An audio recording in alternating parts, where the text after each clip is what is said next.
Kid I barely knew in high school. Internet stalks me for most of my high school career. By Bubble Wrap. A bit of context about where I live, who I am. I live in a decently wealthy community in central New Jersey. Very low crime rates, just the occasional petty theft. Not really any problem with kids acting out. There's always that one guy, but it was few and far between. In high school, I tended to keep to myself and focus on my academics. I was a textbook nerd. I took all honors and advanced classes, was part of the high school band, orchestra, jazz ensemble, and pit orchestra. I had a nice group of friends, and never ventured out of that group. I admit, back then, I was extremely naive, and a bit of a pushover. Freshman year started off pretty normal. My town has 2 middle schools that combine into one high school, so half of the kids I had never met before. I quickly make my group of friends, most of them being in band, and occasionally have run-ins with some of the football players, since our marching band plays at all the football games. Most of them are nice to us, and overall appreciate that we play at all of the games. One day after a game, I decide to head inside of the school to grab a book from my locker. I had forgotten to bring home earlier that weekend. All of the football players had made their way inside already to the boys' locker room. As I was passing by it, one of the freshman players happened to be sitting, leaned up against a locker, right outside the door. We made eye contact, and I politely smiled at him. Man, I was super friendly back then. He just stared at me blankly, not returning the smile. I shrugged this off, figuring he just felt like being a jerk. Whatever. I got my book and went home. Fast forward a few weeks. I start noticing the grumpy football player a lot more than I used to. As in, I never used to see him around before, but now I see him everywhere. I dismiss this as me only noticing him because he was stuck in my mind now, as a huge, unfriendly grump. I point out to a classmate I was friendly with, who was a member of the football team, that I keep seeing this kid all over the place, always awkwardly staring at me, not smiling. My classmate goes, "Oh, you mean Batman? Yeah, he's weird." I asked why he was called Batman, and my friend explained that whenever the football team changes in the locker room, Batman never changes in front of anyone. He always goes to the handicapped bathroom stall. A bunch of the guys noticed this, and asked why he did that. The kid replied, "It's my Batcave." So the name Batman stuck. I don't remember exact timing here, but a while after that, I was at home chatting with some friends on AIM. I know, this took place 10 years ago. Suddenly, a screen name that I didn't know popped up saying hello. I asked who the person was, and it turned out to be Batman. I had a friendly chat with him for a while, mostly me answering questions about how I enjoyed band, what instruments I played, if I was planning to major in music someday, etc. I thought nothing of the encounter and carried about my life as normal. Soon, he started messaging me every single day on AIM, even if my away message was up because I was trying to work on homework. He would just keep sending messages over and over until I responded.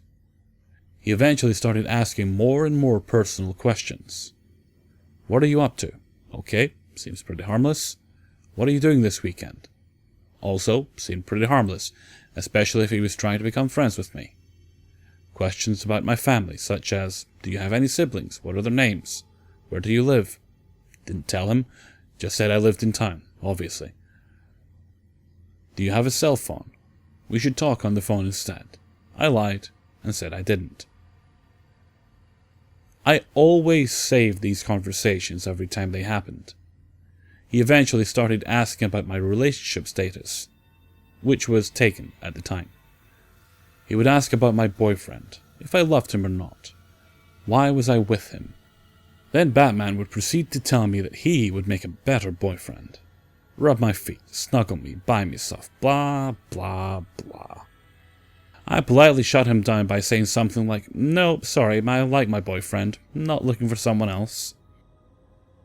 I then made up an excuse about having to go get ready for meeting friends for dinner, and he automatically assumed that meant I was going to go shower and said, "Oh, can I watch you shower?" I immediately freaked the fuck out and blocked him. The next day in school, he was waiting for me at my locker in the morning. I saw him on my way down the hall, and noped the fuck out of there, not bothering to get my books. I went to first period with nothing, still carrying my backpack, which was against school rules. My teacher immediately pointed this out and gave me detention for being both unprepared and carrying my backpack around.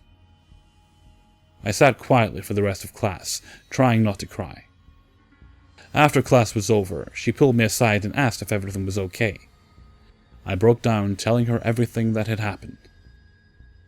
She instantly turned an awful shade of angry purple and marched me down to the principal's office, where she advocated for me and demanded that disciplinary action be taken, and the Batman's parents be contacted.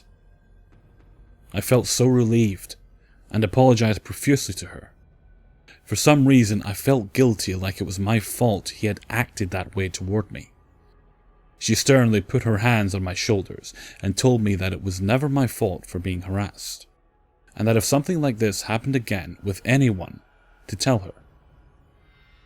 Unfortunately, she ended up retiring early after that year, when her husband was diagnosed with cancer. I'm not sure what happened after reporting him, but the direct contact with me stopped. There was one incident shortly after where Batman approached one of my girlfriends and demanded her to give me a note from him. She told him no, and he angrily kicked her really hard in the shins. Luckily, a teacher saw him, and he was suspended for a week.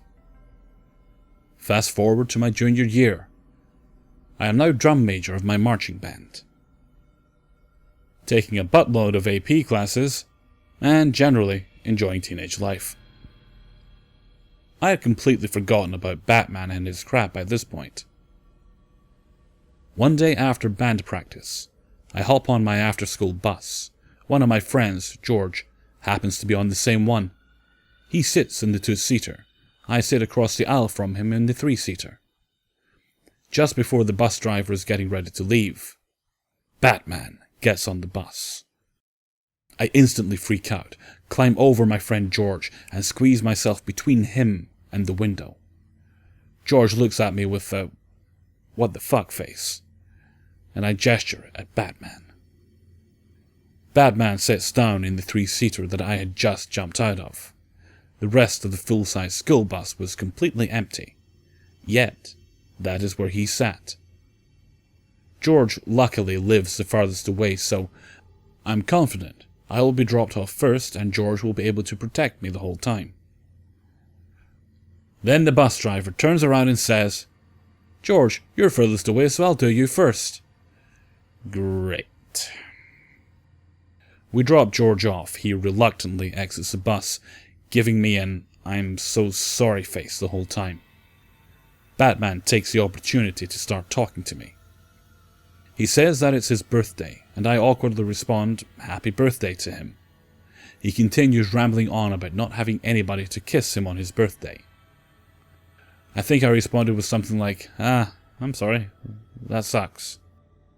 He then scooches to the edge of the seat he is on, leans over, and places his hand on my knee. I'm wearing shorts at this point. It's near the end of the year. He starts stroking me in a circular motion with his thumb, so I do everything I can to plaster myself further against the window. I pick my feet up and hug my knees to my chest. He moves his hand but continues leaning in close, rambling how maybe he could come over and we could hang out at my house for his birthday. I tell him I'm too busy with homework, and he continues to insist. I look out the window and notice we are driving on a route that is getting dangerously close to my house, and I start to freak out. I do not want him to know where I live. I suddenly call up to the bus driver and pretend that I accidentally told her the wrong address because I had just moved recently. She gets a little annoyed but agrees to drive me to my new house. I give her a fake address down the street from a close friend's house. We get to my house, and I'm quick to jump up and try to run out of the bus. Batman is quicker, jumps up, and blocks the aisle. He tells me that he won't let me leave until he gets his goodbye kiss. I tell him no. He insists again, and again I say no. He then says, "Okay, fine. How about a birthday hug then?" I feel trapped, and like I have no other way out. I can't believe the damn bus driver isn't noticing any of this happen. I'm thinking she probably couldn't hear our conversation, but figured we were just flirting like normal teenagers do. I reluctantly agree to give him a birthday hug if it means he lets me get off the bus. I lean in to give him an awkward side hug, and he grabs my face and plasters his lips against mine. I struggle to escape, ripping his hands off my head. I jump over the seats and run out of the fucking bus and into a backyard, pretending to live there. As soon as the bus is out of sight, I walk all the way home crying. I didn't say anything about this for a week or so. I started receiving unsolicited IMs from him again. I changed my privacy settings on AIM back to normal eventually, after the first incident, to which I never replied to any of them. Most of them were poorly disguised sexual innuendos. I vividly remember one of his rants being about instruments having sex with each other, in his shitty and creepy ass attempt at somehow playing towards my interests. Eventually the girl I was dating at the time noticed I had been acting really weird. She eventually squeezed the whole thing out of me and took me straight to the principal's office and complained on my behalf. She made me print out all the IMs I had ever received from him, including the ones from freshman year. Batman was suspended for 2 weeks. After his suspension was over, one of the vice principals had the nerve to ask if I would agree to chat one-on-one with Batman because he wanted to apologize. She emphasized that it would be in a safe and controlled environment. I said no, that I never wanted to speak with Batman again. She spent the next week pestering me about giving him a second chance and letting him apologize. The last interaction I ever had with him was a nasty handwritten letter that he had shoved into my locker calling me a bitch because I lied to the school, ruined his reputation, and got him in trouble with his parents. I poured ketchup on the note at lunch, rolled it up, shoved it in an empty water bottle, and threw it in the trash. Batman, I hope that we never, ever meet again.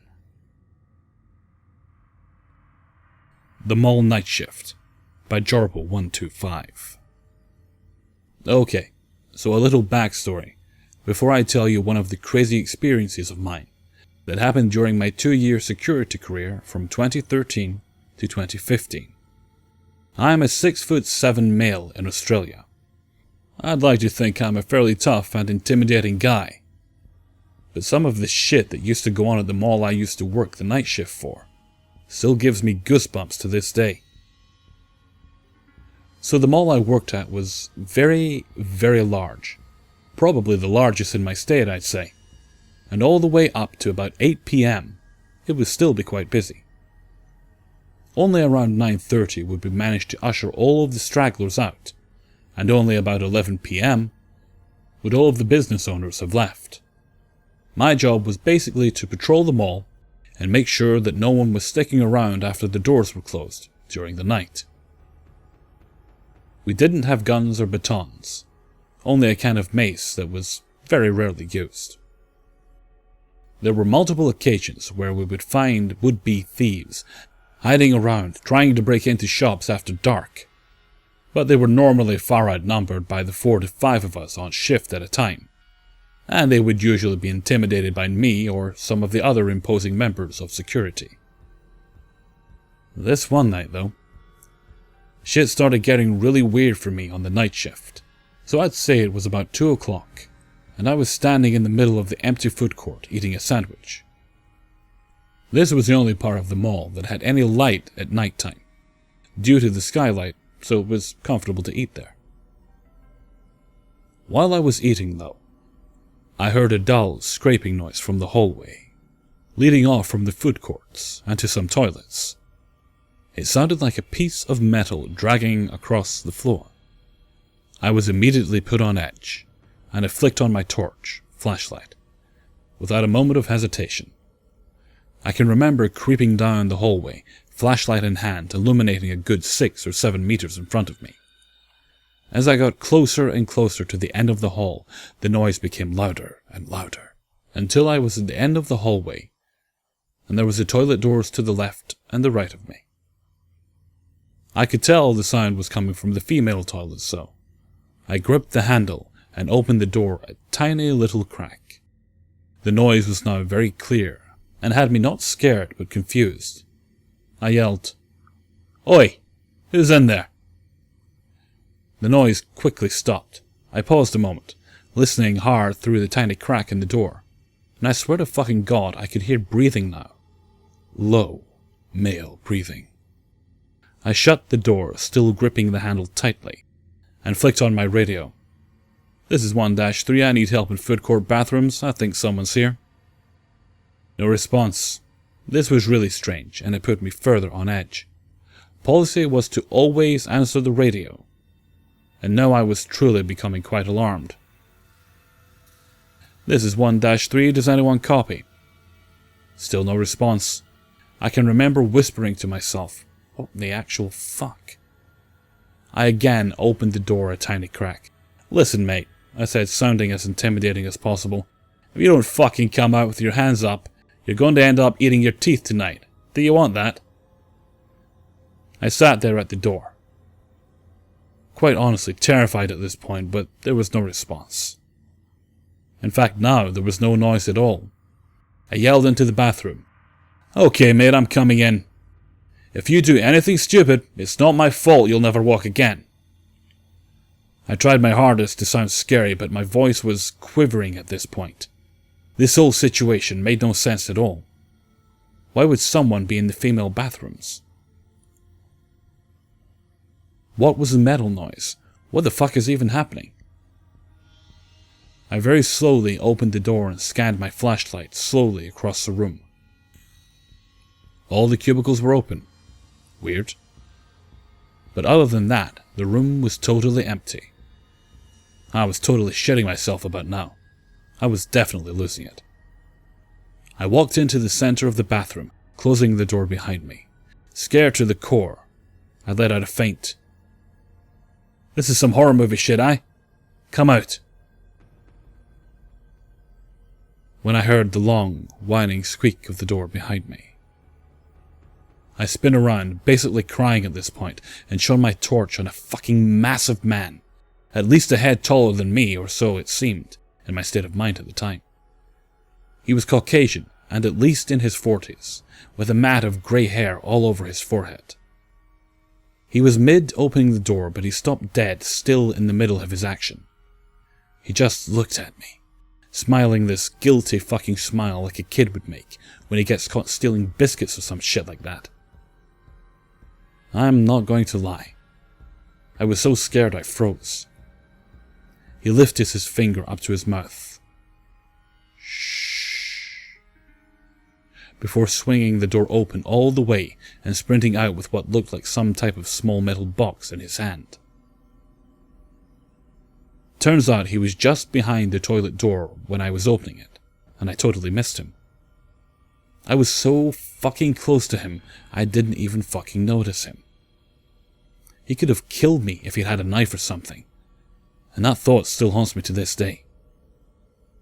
Later that night, my radio miraculously started working again, and I got right on telling my coworkers about my story. They collectively went pale when I told them what happened. They all had similar stories, but none that were as much of a close shave as mine. I worked the night shift for another week after that before I quit. I'm not sticking around a job like that. I needed help, and for some reason my radio fucked itself. Why? So weird old guy in the toilets. Let's not meet again. Doesn't Give Up by Chippy Saz. This first started when I was in school. I was maybe 10 or so. My friends and I all lived relatively close to each other and would always walk to school together and back home again. The area I lived in was a nice area that was fairly populated. One day, we were walking home, about 5 of us, all girls, and this man just walks out of this alleyway. The alleyway he walked out of led to a house. But he didn't come from the house. Instead, it looked like he just waited at the corner and then walked out when he saw us. Straight away, I was wary because he stared at us all intensely and had a kind of malicious look on his face. He was about mid or early 20s, normal weight, and had brown hair. Anyways, this guy is walking really close to us, and when I pointed it out, my friends were saying, "Oh my god, that's him from yesterday. That's the guy." I can't remember why I didn't walk home the day before with them. Maybe I left school early. So I started asking what they were talking about, and they told me that he had come out of the same place the day before and followed behind them while sucking a pacifier. I know it sounds fake, but my friends wouldn't have lied about that. So after that day, for the next few weeks, we would see the guy hanging outside our school, and at first we thought he might be collecting someone, but he never did. Every day he would wait outside the gates of our school and follow us home. However, he never followed us into the housing estates where we lived. Until one day, 3 of us were walking home, and my friend Emma lives in a different estate to us, and we part ways when we come to her estate. At that point, the guy was still following us. I get home, and about 10 minutes later, Emma rings me crying. She told me that the guy followed her into her estate. So she walked faster, not wanting him to know where she lived. As she gets into her house, which is empty, because her mom wasn't home from work yet, she ran to the window to see where the guy went, and as she looks out, she saw that the guy was stopping at every house in her cul-de-sac and looking in the windows. For her, we guess. She told me he didn't see her and doesn't know which is her house, so he made his way out of the estate. We tell our parents and they kind of brush it off. Then one day my friend Charlotte and I are walking home and we see him on a bus going by. He literally had himself pressed up against the window, staring intensely at us. We ignore him and keep walking. Not 5 minutes later, I look behind and there he is, pacing after us. Not once had he spoken to us, by the way. I was on Babo one day. A guy added me, and I'm looking at his picture in utter shock that it was him, and his real name. I'm probably 11 now, and he started sending me provocative texts and telling me that I am sexy and beautiful, etc. I tell my friends, and he had added them too. Just my group of friends. We all ignore him and block him. Then he would add us again on a different account, and just spell his name different. We told our parents, and still, they didn't seem too concerned. One day walking home, it was Charlotte, myself, and another girl. We walk into my estate, and my estate isn't that big, and everyone knows everyone. My house is first, so I say bye to my friends, and they go around the corner because that's where they live. My mom had the doors open, because it was a really nice day out, so as I'm walking in, I notice out of the corner of my eye, somebody on crutches walking into my estate, and lo and behold, it's a guy that I told my mom for the past year about. Finally, she had a chance to see him. I start screaming, "Mom, come quick here, it's a guy!" We didn't even know he had followed us. She comes out and he sees me pointing at him, and he picks up his crutches and runs. Then I remember he's running in the direction of my friends, so I rang them and told them. And they were just at the other girl's house, so she told her stepdad, and he ran out, and the guy went hiding in the estate. My friend Charlotte then stopped walking home with us out of pure terror, but I, on the other hand, was too naive and thought I was invincible. One day we see him on the weekend, walking all around my estate, loops and loops. So I walk across the road to him while my friends are begging me not to, and I kept saying, "Hi, hi, hey," but he ignored me and looked honestly scared. I was a petite, skinny child. Then one morning I got a lift to school with Charlotte, and it was weird because we never saw the guy in the morning, but there he was. We told Charlotte's mum, and she was furious and went chasing but lost him. Over the next few years I got added by him on Bebo and Facebook constantly. When I went into secondary school there was no sight of him. Due to other circumstances, I moved to another school and was not close with my old friends. Every time he added me on Facebook, he would also add them. One time I texted him when he started asking me out on dates. He is now in his late 20s. And I told him he was the guy following us. And he freaked out and started threatening me. And then he blocked me. So about 2 years passed, and no ads from him. I was talking to my friend Charlotte, and she started telling me how the guy actually started dating a 15-year-old girl called Sunita that I know. She knew this because he would pick her up from school. When my old friends found out, they went to the principal and informed her about the past, and they talked to Sunita. Eventually they ended it. As to who ended it or why, I do not know. So coincidentally, a month or so after being told this, a girl called Lucy added me on Facebook. I've never seen this girl before, and she started texting me. I was asking her why she added me, and she told me she went to my old school, but I knew everybody in my school because it wasn't that big, and she definitely wasn't in it. And then she told me she was friends with Sunita, so me being curious, I asked Sunita if she knew her, and of course she said no. So I informed Lucy. And then she went on to say they were old friends, and I told her that Sunita was adamant that she didn't know her. To which Lucy flipped out at me and started calling me a slut and a bitch, and other words to which I didn't reply. Then the next day, I got an ad from another girl called Zoe, and she started asking me, do I remember the guy that used to follow me? And I was like, how do you know? And by the way, I'm 19 now, and this was only a few months ago. She goes on to say someone in my school told her. And I know this isn't true because none of us ever talked about it. But she knew every detail, even about the pacifier. I know this is none of my friends because we are all touchy about this and would never do that. Anyways, she is asking me like 100 questions about him, and what I thought of him.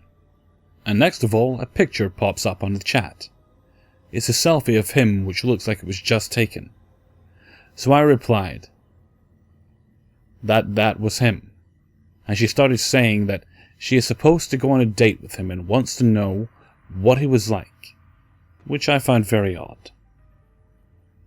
How would she know I knew him and what happened and stuff? I wouldn't answer her other questions. And when I say I know this is him and not a real page, they freak again and start insulting me and then telling me I am never to talk to them or reply to them. I didn't reply, but they kept sending messages about how I am not to reply. So I blocked them. After that, I told my friends not to accept those 2 pages, and after that, I haven't had any other instances with him. But I don't think it will be the last time. Hey everyone, Hellfreezer here, and thank you very much for listening to episode 40. I don't know if you noticed, but I was perhaps having a little bit too much fun with that first story there. I mean, how often do you have a villain named Batman? Although that does not detract from the seriousness of the situation. Thank you so much for your feedback and suggestions on the last video. I really do appreciate it. I'll take them under advisement. You will have noticed I'm trying something a little different with introductions. Instead of just starting the stories cold, I'm giving title and author. Let me know what you think of it, because it seems there was some confusion as to where one story ended and another began. Hopefully this will address that issue. Anyway, until next time, thank you very much for listening, and take very good care of yourselves.